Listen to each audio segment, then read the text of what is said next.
안녕하십니까 아톰님, 인사 부탁드립니다. 안녕하십니까. 와인 마신 아톰 이준혁입니다. 목이 왜 이렇게 잠겨 있으세요? 잠을 많이 못 자서. 잘 없죠. 저희 오늘 월요일인데 힘 좀 내야겠어요. 오늘 주제가 뭐죠? 네, 지난번에 이어서 네. 지난번에 저희 캘리포니아 샤도네이 했잖아요. 네. 이번에는 캘리포니아 카베르네 소비뇽입니다. 이번에 8개? 10개? 8개 이번에 좀 대표적으로 준비를 했고요. 네네. $30 미만으로 가장 대중적이고 이제 구하기 편한 것들로 준비했습니다. $1,000 이상이 이제 없네요. 뭐 한란 스크리밍 이거. 자, 그러면 저희가 이제 와인 업계 이제 EBS답게 캘리포니아 카베르네 소비뇽에 대해서 네. 전체적으로 한번 설명해 주세요.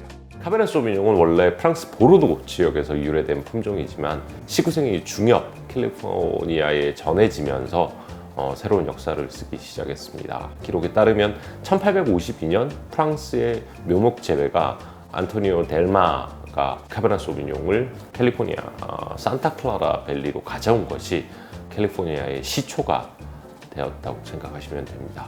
이어서 샤를 르플랑이 산타클라라 밸리의 알마덴 와이너리에서 카베르네 소비뇽을 최초로 이제 상업 재배하면서 와인이 만들었다고 전해집니다.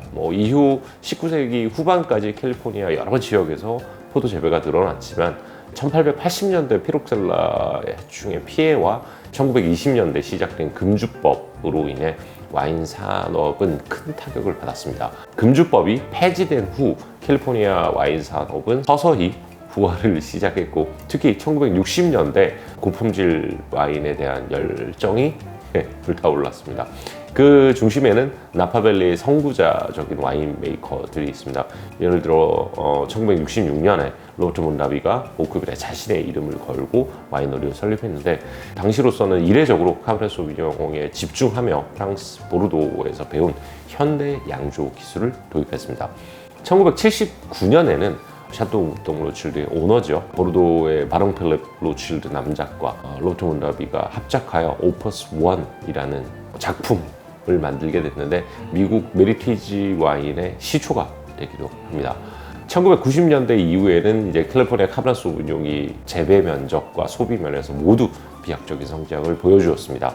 1990년경에는 전 세계적으로 카베르네 소비뇽이 이제 재배 면적 순위의 8위에 불과했지만, 이후 폭발적으로 식재가 늘면서 2017년 말 기준으로는 전 세계에 약 34만 헥타르가 식재되어 가장 많이 재배되는 포도 품종 1위가 되었습니다. 이 세계적인 흐름에 발맞춰서 미국 내 카베르네 소비뇽은 소비자들의 많은 사랑을 받아 2019년 미국 소비 시장 레드와인 판매량의 약 50%를 차지하면서 1위를 하게 되었고요. 대부분이 캘리포니아에서 생산된 와인들이었습니다. 캘리포니아는 그냥 카베르네 소비뇽이 떠오르는 거. 그냥 캘리포니아는 카베르네 소비뇽, 샤르도네 딱 2개. 캘리포니아 소비뇽 블랑도 있고 하지만 캘리포니아 딱 생각나는 거 뭐예요? 스크리밍그, 한란. 많은 분들이 저한테 질문을 하세요. 스크리밍을 한 병을 드실래요? 아니면 한란 이스테이트 2병 반을 드실래요? 저는 한란 이스테이트 먹겠습니다. 스크리밍 이글이 좋긴 해요. 좋긴 한데 진짜 맛있어요. 진짜 독보적인 와인이긴 한데 저라면 한란 2병 반, 3병 먹겠습니다. 오늘날 카베르네 소비뇽은 미국 캘리포니아에서 가장 중요한 레드포도 품종이고, 특히 나파밸리를 중심으로 해서 최고급 프리미엄 와인들이 주를 이루고 있습니다. 정리하면 이제 19세기 중반에 도입이 됐고 20세기 후반에 세계적인 인정에 이르기까지 캘리포니아 와인 산업 속에서 카베르네 소비뇽은 이제 도전과 혁신을 거듭하며 핵심적인 위치를 차지하게 되었습니다. 자, 이제 대표적인 그 카베르네 소비뇽 생산지 좀 말씀해 주시겠어요? 3가지 정도로 나뉘는데요. 나파밸리, 파소로블스, 그다음에 소노마 카운티가 있습니다. 각 지역은 이제 기후와 지형, 토양의 차이로 독특한 테루아를 형성하고 있으며, 이는 와인 스타일에도 뚜렷한 영향을 끼칩니다. 특히 나파밸리와 파소로블스, 소노마 카운티는 모두 뛰어난 카베르네 소비뇽 산지로 명성이 높지만 그 환경적인 특성에는 차이가 좀 있습니다. 가장 먼저 소개해드릴 지역은 나파밸리입니다. 미국 카베르네 소비뇽의 심장 같은 곳이죠. 나파밸리는 샌프란시스코 북쪽 내륙에 위치한 좁고 긴 계곡으로 세계에서 가장 고품질의 카베르네 소비뇽을 생산하는 지역 중 하나입니다. 이 지역은 온난한 지중해성 기후로 분류가 되며 포도 재배에 최적이라고 평가받고 있습니다. 그리고 1년 내내 햇볕이 풍부하며 여름철에는 따뜻하고 건조한 낮과 신선한 밤이 이어지면서 긴 성장기를 가지는데요.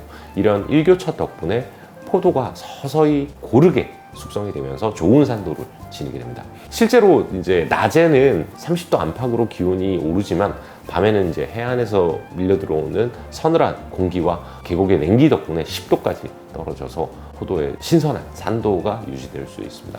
연 강수량은 대부분 겨울에 비가 내리고요. 생장기인 여름에는 이제 건조해서 포도의 스트레스를 적절하게 가하고 병충해의 위험이 굉장히 낮은 환경이 조성이 됩니다. 이러한 기후 조건은 카베르네 소비뇽이 충분히 완숙되며 풍부한 과일 향을 내면서도 산도를 잃지 않게 해주고 타닌도 굉장히 성숙될 수 있게 해줍니다. 나파밸리의 테루아를 논할 때 빼놓을 수 없는 것이 바로 토양의 다양성입니다. 나파밸리는 좁은 계곡이지만 화산 활동과 강의 퇴적 작용 등으로 인해 형성된 매우 복잡한 토양을 지니고 있는데요. 대표적으로는 이제 화산성 토양, 해양 퇴적층 토양, 충족토, 그다음에 콜루비움이라고 하는데 이렇게 이제 다양하게 분포가 되어 있습니다. 그리고 포도밭마다도 토양이 좀 다채로워요. 예를 들어서 계곡 바닥 일부 지역은 자갈이 많은 배수가 잘 되는 충족토로 되어 있고 포도나무가 깊게 뻗어서 이제 포도의 농축미를 가져다가 주게 되고 반면 이제 산 비탈이나 고지대 보통 이제 하이웰 마운트 같은 곳이죠. 이쪽은 이제 화산암 풍화토가 많아서 포도나무에 이제 굉장히 엄격한 환경을 제공하게 되는데 포도가 알맹이가 작아서 수확량은 굉장히 작지만 풍부한 색과 타닌을 지니고 이제 아주 뛰어난 퀄리티의 포도를 얻을 수 있게 된다. 스트레스를 이제 많이 받는 그렇죠. 이런 일관된 따뜻함과 다양한 토양의 결합 때문에 나파밸리 소비뇽은 전반적으로 강건한 구조감과 농익은 검은 과실의 풍미를 잘 갖추고 있으며 잘 익은 타닌으로 인해서 장기 숙성에 굉장히 유리하죠. 나파밸리가 카베르네 소비뇽을 특히 유명한 이유가 이제 품종 재배 비율에서도 드러나요. 나파밸리 같은 경우 전체 포도밭의 약 한 51%가 카베르네 소비뇽이 가장 나파를 대표하는 포도 품종이지 않을까 생각합니다. 1981년 나파밸리는 나파 AVA 지위를 획득하게 되었고 이후 이제 계곡 내외부의 다양한 소지역에 AVA가 존재를 하는데 아마 16개 정도 될 거예요. 이 소지역들은 계곡의 남쪽 로스카르네로스부터 시작을 해서 북쪽의 칼리스토카까지 다양한 지역이 존재를 하고 있고요. 지역에 따라서 아주 미세하게 차이를 나타냅니다. 전반적으로 나파밸리 카베르네 소비뇽은 이제 풍부한 카시스라든지 블랙 체리, 블랙 프루트 이런 느낌도 많이 주면서 뉴요커에서 오는 바닐라, 시가박스 이런 향을 가져다 주고 굉장히 두텁지만 잘 익은 타닌과 이제 부드러운 질감을 지니게 됩니다. 최고급 카베르네 소비뇽들은 이러한 요소들을 아주 잘 조화를 이루어서 만드는데 최소한 10년 이상 숙성이 필요하고요. 숙성에 따라서는 4, 50년 이상도 숙성이 가능하고 점점 시간이 지날수록 훨씬 더 복합적인 향기를 주고 보통 한 30년 정도 지난 탑 카베르네 소비뇽을 마셔보면 사실 보르도의 1등급 와인들과도 거의 큰 차이가 없을 만큼 아주 뛰어난 퀄리티를 지니고 있습니다.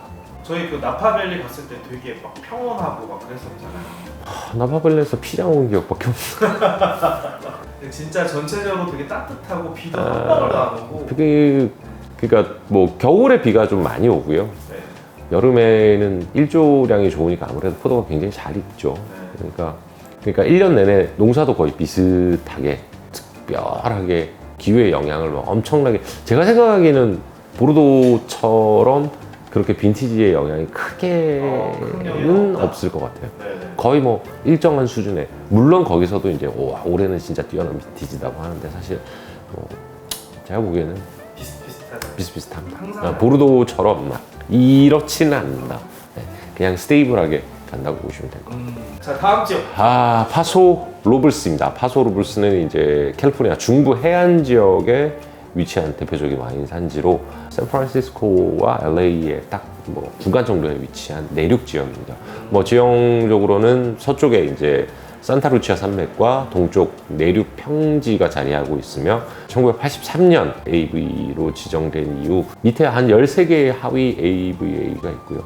파소 로블스 파소로블루스의 기후적 특징은 한마디로 무덥지만 시원한 이 두 개가 공존한다고 보시면 돼요.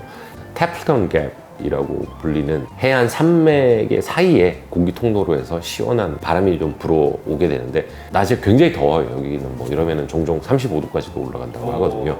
저녁에는 급격하게 온도가 떨어지면서 이제 뭐 한 10도까지도 떨어지고요. 저녁과 낮에 일교차가 27도까지 벌려져요. 즉 뭐냐면 저녁에는 겨울, 낮에는 여름. 20도 이상이 기본적이라고 하니까요. 이런 게 이제 굉장히 특이한 점 중에 하나고요.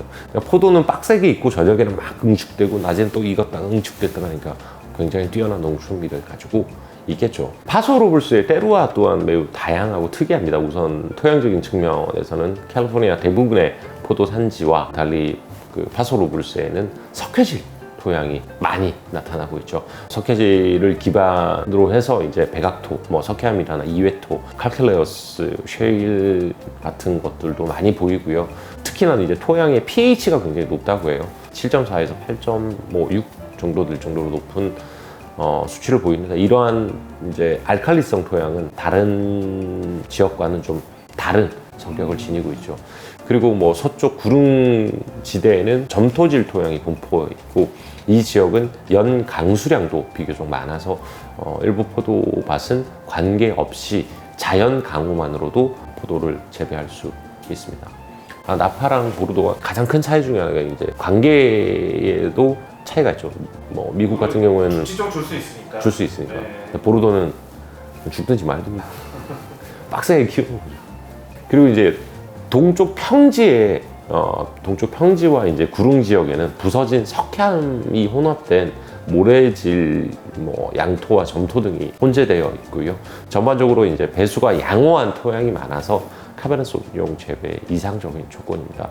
물 빠짐이 좋은 토양이라고 하는데 이런 토양들은 뿌리가 깊게 뻗고 습기가 많은 토양을 싫어하는 카베르네 소비뇽의 특성상 이제 스트레스를 좀 더 주고 그렇게 스트레스를 받은 포도들이 작지만 이제 농축된 포도알을 얻게 됩니다. 풍부한 색과 향, 탄닌이 얻어지게 되는 거죠. 뭐 실제로 이제 파소로블루스의 석회암 토양은 와인의 미네랄 뉘앙스를 부여하고 높은 토양의 pH 덕분에 포도 자체의 산도가 유지되어 와인이 좀 산뜻하면서 구조감 있는 와인으로 만들어지게 되는 거죠. 전반적으로 이제 파소로블루스의 카베르네 소비뇽은 풍성한 과일 캐릭터와 그런 과일 캐릭터를 지니고 있으면서도 비교적으로 접근성이 좋은 지역이라고 보시면 되고요. 그러니까 나파 비교해서는 조금 더 빨리 익는 거죠. 그렇죠. 접근성이 좀 더 좋고 산이 좋으니까. 예. 뭐 나파를 제외하고는 가장 지금 좀 핫한. 핫하다고 보기에는 그렇고요. 재배를 많이 한다. 재배를 많이 한다. 오케이. 대표적인 생장지다라고 보시면 될 것 같습니다. 다음 소개해드릴 게 이제 소노마 카운티예요. 소노마 카운티는 나파밸리 서쪽에 인접한 와인 생산지고요. 지역의 크기와 다양성 면에서 캘리포니아에서도 손꼽히는 와인 생산지입니다.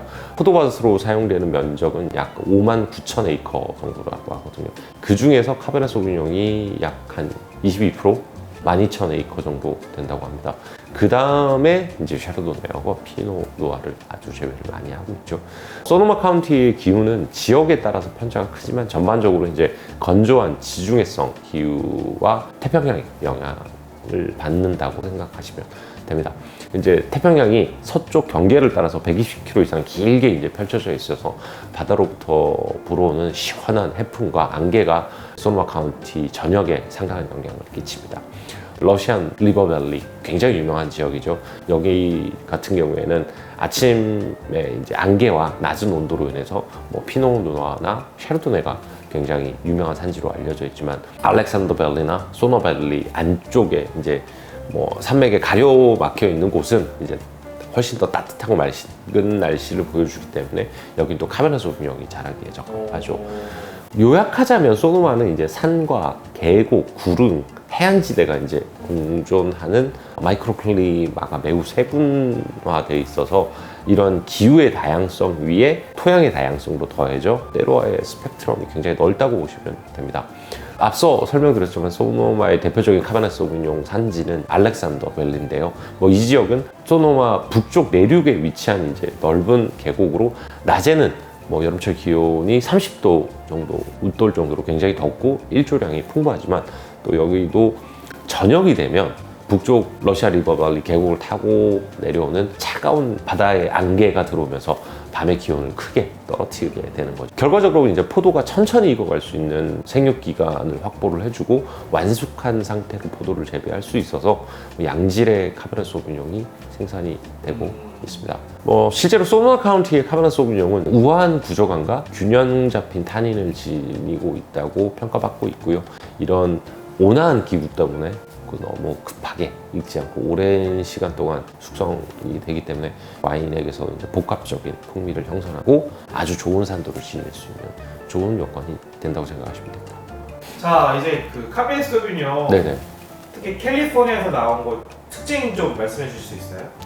일단 첫 번째가 풍미 면에서 훨씬 더 농익은 캐릭터고 검은 과실류가 강하고 과일 캐릭터가 훨씬 더 좋죠. 아무래도 날씨가 훨씬 더 빡세잖아요. 더우니까. 네. 더우니까 훨씬 더 검은 과실류의 향기들이 훨씬 더 많은 편이고, 근데 사실 어렸을 때는 와인이 좀 스위트한 느낌도 있어요. 단맛이? 네. 테스팅을 해보면 보르도하고 딱 두 개를 비교하면 이게 좀 더 스위트하고 알코올이 좀 더 높을 수도 있는데, 제가 앞서 설명드린 것처럼 한 30년 이상을 숙성시키면 완벽하게 숙성이 되면 보르도 와인과 비교를 해도 사실은 나파의 탑 와인들은 크게 차이가 없을 정도로 좋습니다. 그 다음에 산도도 아주 좋은 산도를 지니고 있고, 그러니까 사실 블라인드 테스팅을 해서 나파의 최고의 와인들과 보르도 최고의 와인들을 테스팅하면, 모르겠어요. 저는 파리 심판도 스티븐 스페리어 맞죠? 실질적으로 한국에 처음 왔을 때 제가 이제 수행을 해서 한 3일 베를린 테스팅 한국 편에 오셨을 때 이제 공항에서 모시면서 이런저런 이야기를 많이 했었고, 며칠 동안 이런저런 이야기를 많이 했었는데, 블라인드를 하면 보르도, 칠레, 미국 탑들 테스팅하면 지역적인 색깔이 있어서 제가 보기엔 구분 쉽게 할 것 같은데요. 물론 이제 빈티지가 10년, 15년 숙성되면 거기서부터는 좀 차이가 나기 시작이 해요. 근데 사실은 미국은 앞서 설명을 드렸지만 그렇게 막 오프 빈티지, 흔히 우리가 말하는 어려운 빈티지가 잘 존재하지 않거든요. 근데 사실 보르도는 빈티지에 따라서 퀄리티의 차이가 꽤 나는 편이거든요. 근데 한 30년 숙성시키면 비슷하다. 먹어보면 맛있다.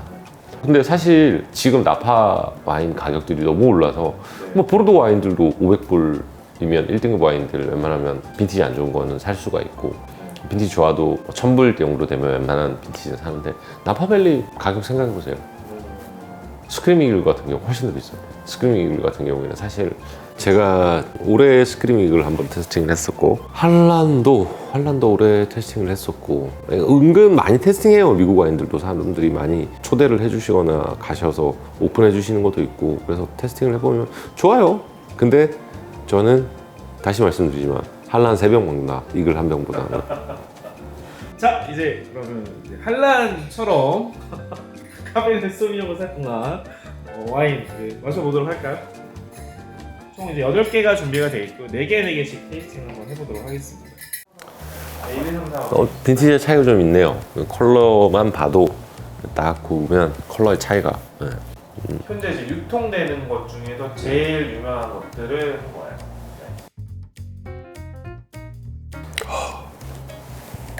탈락. 1번 탈락. 1번 바로 탈락? 1번 뭐야? 1번 대체 뭐길래 이래? 3번 탈락.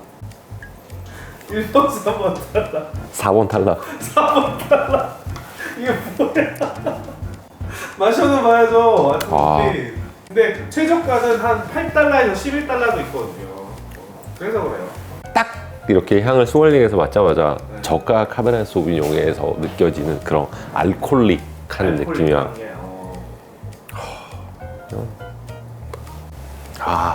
돈 주고 안 마실 것 같아. 1번은 무조건.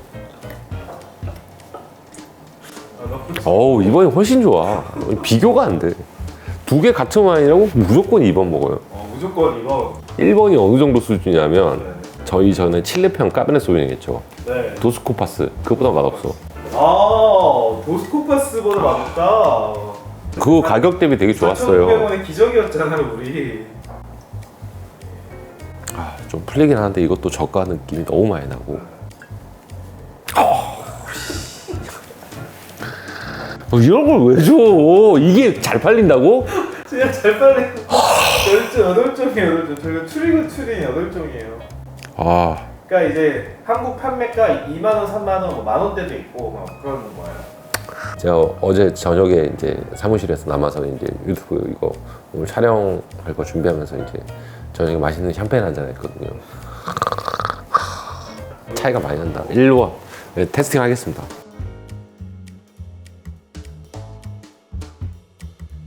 아, 칠레 할 때보다 더 싫어하세요.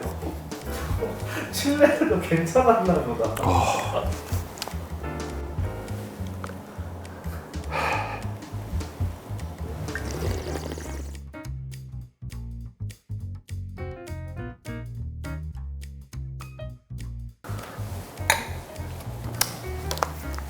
이번만 살아남고 2번만 살아남은 거예요. 지금 이거를 134 바로 탈락? 그러니까 사실 샤르도네 편에서 저하고 만나서 질문을 많이 주신 것 중에 하나가 진짜 맛있었냐고 말씀하셨는데 그 중에서 맛있었던 거지 네. 사실은 막 엄청나게 막 이게 정말 맛있다 이런 수준은 아니거든요. 사실 뭐 30불대 와인에서 미국 샤르도네에서 뭘 그렇게 크게 바랄 수 있겠어요. 그 뭐 100불대 와인을 먹는 것도 아니고 그러니까 도찐 개찐 중에 괜찮은 거지 이 세 개는 도찐 개찐도 안 된다.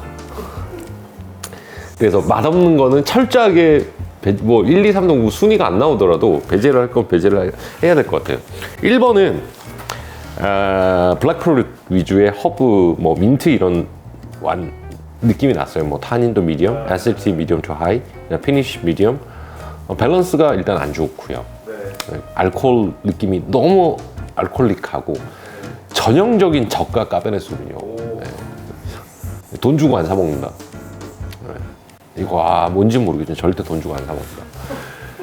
그래서 무조건 탈락. 오늘의 독보적인 꼴등. 두 번째가 오크, 바렐라, 시더, 그 다음에 블랙프루트. 가장 독보적으로 좋았어요. 지금 이거 중에 하나 먹겠다 무조건 이거 사 먹을 것 같아요. 다른 거 쳐다도 못 봐.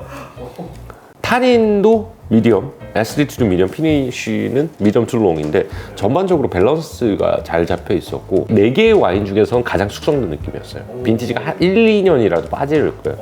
그래서 먹기가 되게 좋았다. 알코올 느낌도 강하지 않았고 4개 중에서는 독보적이었다. 3번은 페퍼, 그 다음에 카베네 소비뇽에서도 나는 블랙프루트 나는데 알코올릭 나고 그 다음에 타닌도 뭐 미디엄, 애시디티 미디엄, 피니쉬 미디엄 정도인데 뭐 나쁘진 않지만 좋진 않다. 돈 주고는 안 사 먹겠다.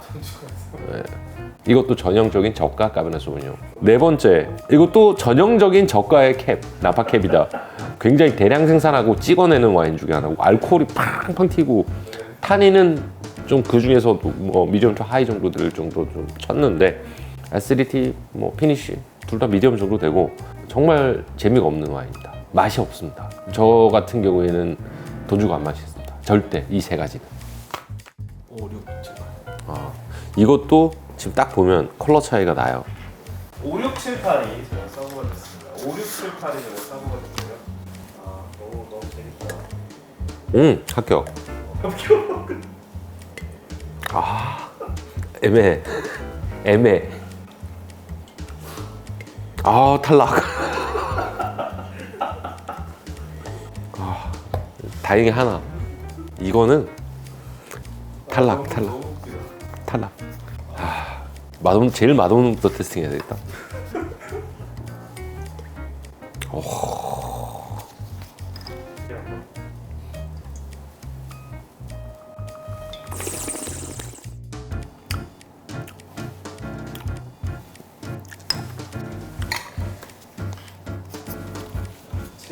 그냥 달라.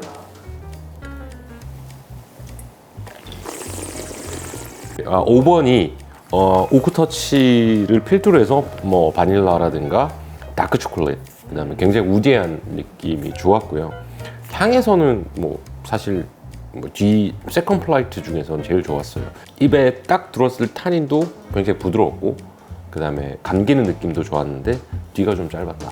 그리고 향에 비해서 팔레트가 좀 떨어지는 와인이었어요. 그다음에 6번 같은 경우에는 블랙프루트 위주가 되는 굉장히 좀 헤비하고 농축된 느낌이에요. 그 다음에 특이하게 와인에서 깻잎 향이 예, 났고 굉장히 타닉한 와인이고 아직은 시간이 좀 필요하다. 예, 뭐 그렇게 하이 퀄리티의 와인 같지는 않은데 그냥 먹을 만은 했어요. 근데 엄청나게 좋긴 않지만 그래도 뽑아야 되니 뽑은 거고. 3번은 블랙프루트 포도를 약간 졸인 듯한 느낌이 나는데 7번이 네, 7번이 바로 탈락한 거. 향에서도 저가 캡 맛을 봤을 때 탄인하고 산하고 따로 놀아요. 그러니까 아예 향에서도 맛에서도 밸런스가 빵인 거. 절대 돈 주고 안 사는 거 진짜. 그런 느낌. 네. 8번은 포텐셜은 있는 와인인지 이게 아직 헷갈려요. 뭐 굉장히 검은 과실류의 향들이 지배를 하고 있고 아직은 너무 어려서 좀 빡세지 않나. 다행히 알코올이 튀지 않고 그런 느낌은 좋았고 타닉한 느낌이 전반적으로 주를 이루는데 시간이 좀 필요할 것 같아요. 그래서 선정을 5, 6, 8 2, 5, 6, 5, 8 살아남았죠. 나머지 4개는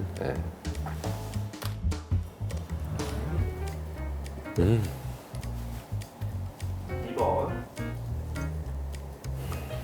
유칼립투스 향도 좀 나고 이제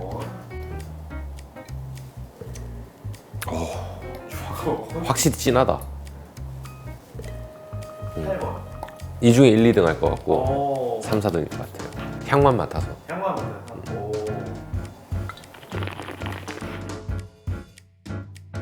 도찐 개찐 맛있다.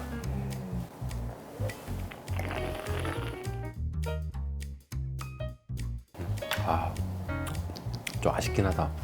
와인 하나만 즐긴다면 6번이 좋을 것 같아요. 와인 하나 주고. 근데 음식하고 먹으면 8번 훨씬 맛있어. 미국 가니까 계속 햄버거하고 소시지밖에 생각 안 나네. 너무 헤비하다 8번은. 8번이. 음식하고 먹기에는 좋은데 8번 아웃. 8번이 4등. 3등, 3등이 6번. 음. 네. 1등, 1등이 2번. 2등. 그 다음에 5번이 2등. 5번이 2등. 아주 깜짝 놀랄만한 결과가. 뭐 깜짝 놀라. 도찐 개진. 1번 제 입에 가장 안 맞는 와인.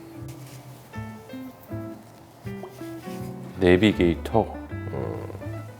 어디서 주관나요? 에노테카입니다. 네. 내비게이터 와이너리 이름답게 정밀함 혹은 신중함을 모티브로 하고 있는 이 와이너리는 캘리포니아 전역에 있는 포도를 이제 블렌딩해서 만드는 것이에요. 이제 가격은 낮추고 접근성을 띄는 게 목표라고 하는데 가격도 못 낮췄고 접근성도 없다. 자, 2번 와인. 네, 오늘의 1등. 맛있었는데. 오늘의 1등. 서브미션.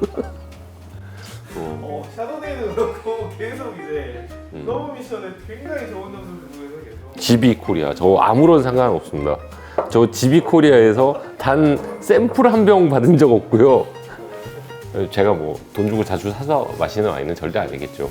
서브미션 같은 경우에는 이제 6893에서 운영하는 브랜드 중 하나로 나파의 프로젝트 와인 중에 하나죠. 포도와 자연의 겸손한 복종이라고 하는데 여기도 역시 다양한 지역의 포도를 블렌딩해서 만드는데 먹기 되게 좋았어요. 향도 부드럽고 첫 번째로 와인을 평가하면서 제가 탈락을 시켰던 게 저가 카베네에서 나는 알코올릭한 향과 뭐라고 표현해? 허브나 피망 같은 이런 그냥 알코올릭 느낌의 대량 생산 그냥 찍어내는 와인들 냄새를 되게 싫어했었는데 그런 느낌 나는 거는 다 제외를 시켰고요. 나쁘지 않네요. 1등으로 잘 살아남았다. 향도 나쁘지 않고요. 뭐 바닐라에 뭐 오크 그다음에 과일 캐릭터도 잘 녹아들고 삼겹살하고 먹으면 되게 맛있겠는데. 근데 아쉬운 게 피니시나 바디감은 좀 약해요. 이게 현지에서 얼마일지는 모르겠지만 향은 나긋나긋하게 아주 좋은 편인데 향에 비해서는 팔레트가 조금 부족한 게 좀 흥미해요. 그리고 바디감이 좀 근데 아주 맛있었어요. 네. 그 다음에 3번 페퍼, 피망, 블랙프루트. 맛없다. 디코이. 디코이하고 저하고 안 맞는 것 같아요. 도콘이 이제 1985년도에 세컨드 레이블로 이제 디코이를 만들었고 전에도 설명드렸지만 고품질의 와인을 합리적인 가격으로 선보인다. 네. 저하고는 안 맞다. 4번. 이것도 저가 딱 느낌이 많이 났고요. 네. 알코올 느낌의 대량 생산하는 그런 와인이고 밸런스가 깨져 있고. 아, 베린저. 그렇죠. 베린저도 저하고 안 맞아요. 몰라, 베린저도 위급으로 올라가면 그래도 뭐 나이츠밸리 이런 카베네 소비뇽 그렇죠. 그거는 그런 거는 비싸니까. 괜찮은데 네. 이거 이거 2, 3만 원대. 베린저가 이제 1876년이죠. 독일 출신의 이제 제이콥과 프레딕 베린저가 설립한 와이너리고 나파밸리에서는 가장 오래된 와이너리 중에 하나예요. 금주법이 해제된 이제 1934년에 캘리포니아에서 최초로 대중에게 뭐 와이너리 투어와 테스팅을 선보인 뭐 관광 산업의 선구자. 좋은 집이에요. 좋은 집인데 엔트리는 향기는 맛있잖아요. 그다음 5번 오늘 2등. 오늘 이래요. 향도 2번하고 서브미션하고 비슷하고요. 그냥 부들부들하게 마시기 편했고 걸리적거리는 느낌이 없었어요. 그다음에 뭐 지금 이제 시간이 지나서 뭐 시가박스나 약간 얼씨한 흙내음도 있고요. 이 와인도 그러니까 향에 비해서 뒤가 좀 아쉽긴 해요. 아, 브랜드 앤 버터. 이것도 그때 2등 하지 않았었나? 맞아요. 예. 4등 했었지, 4등. 4등. 향이 이제 결승전에 진출했어요. 근데 2022년인데 숙성이 굉장히 빠르네요. 네. 컬러만 봐도 색깔이 많이 빠져 있거든요. 네. 나쁘지 않다. 근데 그때부터 나쁘지 않다. 아, 롯데치성에서 수요하구나. 가성비 괜찮은 것 같아요. 오, 브랜드 버터. 그러니까 향에서는 막 저가 솔직히 두 개 나중에 직원들 테스팅하면 사실 굉장히 재밌을 것 같은데 맛있네요. 이게 한국에서 얼마 정도예요? 한국에서 싸게 사면은 한 10,000원 후반. 어우, 그 정도면 대박이다. 서브미션은요? 서브미션도 3만 원, 4만 원. 그러면 뭐 비슷비슷한데 두 와인 다 향은 제 마음에 드는데 그러니까 저가 알코올릭한 느낌이 없는데 좀 피니시가 좀 약하다 두 와인 다. 네, 바디감이 좀 약하고 브레덴버러 와인즈는 이제 캘리포니아 나파에 본사를 두고 있고 즐기기 쉬운 인조이어블한 와인을 생산하는 와이너리 중에 하나입니다. 맛있어요. 가성비 좋네. 자, 그러면 이제 6번으로 넘어가시죠. 오늘의 3등? 네. 아, 몬라비. 버벌 베런이네. 예전에 설명드렸잖아요. 기본은 하네. 향 좋아요. 네. 아까 6번하고 8번하고 비교를 하면서 와인만 즐기기에는 6번이 더 좋다고 그랬잖아요. 네. 그냥 딱 가볍게 즐기. 이게 제가 미국에 있을 때 한 15불, 그 18불? 네. 15불, 18불인데 그냥 데일리 와인으로 많이 먹는 와인 중에 하나인데 원답이 형 돌아가셨지만 컨스틸레이션에서 물려받아서 잘 만들고 있네요. 7번. 아, 맛없다. 포도를 졸인 듯한 느낌. 조씨도 저랑 잘 안 맞네요. 조씨도 인연이 많이 없네요. 조씨 같은 경우에도 전직 소믈리에가 와인을 만들었을 건데 여기도 뭐 캘리포니아 전역에서 생산된 포도를 가지고 만드는데 오늘은 너무 헤비했어요 저한테. 오늘의 4등. 아, 궁금한데요. 이거를 몬다비하고 비교를 했을 때 온답이 이거는 이제 음식하고 먹으면 더 좋을 것 같다. 그래서 시간을 좀 두고 테스팅을 하라고 했는데 켄달 잭스. 야, 이거는 거의 한 20몇 년 만에 테스팅한 것 같은데요. 켄달 잭슨. 여기는 사실 샤르도네가 진짜 가성비 와인이었고 옛날에 빈처너스 리저브가 샤르도네가 사실 가성비로 되게 좋은 와인이었는데 켄달 잭슨 같은 경우는 1982년 제스 잭슨이 설립한 와이너리입니다. 오늘 테스팅한 빈처너스 리저브의 샤르도네가 대중적인 성공을 이루면서 미국에서는 가장 성공한 패밀리 와이너리 중에 하나고요. 굉장히 대량 생산을 하고 있지만 퀄리티 컨트롤을 잘 하는 집 중에 하나입니다. 전형적인 나파 까쇼. 좀 시간을 두면 괜찮을 것 같아요. 이건 근데 뭐 좀 풀어서 테스팅을 하거나 하면 괜찮을 것 같은데 뭐 오늘 사실 뭐 8개의 와인을 테스팅했는데 35불, 40불까지만 올리면 안 될까? 근데 저게 대중적인 걸 하다가 그다음에 이제 엔트리, 그다음에 미들, 이제 하이엔드로 넘어가는 순서이기 때문에 탑3, 탑4 정도는 나쁘지 않은 누구나한테나 저도 제 이름을 걸고 하는 거기 때문에 이야기를 드릴 수가 있을 것 같은데 서브미션이나 브레드 앤 버터는 저도 한번 사 먹을 것 같아요. 보이면. 네. 싸고 이제 이 정도 가격 이 정도 향에 이 정도 맛이다? 그러면 나쁘지 않을 것 같아요.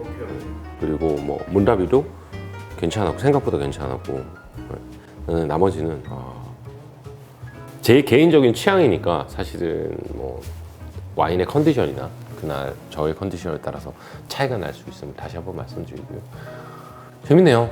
근데 서브미션하고 브레드 앤 버터 좋았다. 재밌었습니다. 오늘도 나파 쪽을 한번 해봤는데 사실 미국은 한란이다. 저 한란 수입 안 합니다. 전혀 상관없고요. 한란과 스크림 이글의 차이인데 저는 한란 3병 먹겠다. 네, 지금까지 간 손상에 타격을 입으면서 와인을 테스팅한 와인 맛이 났던 이준혁이었습니다. 감사합니다.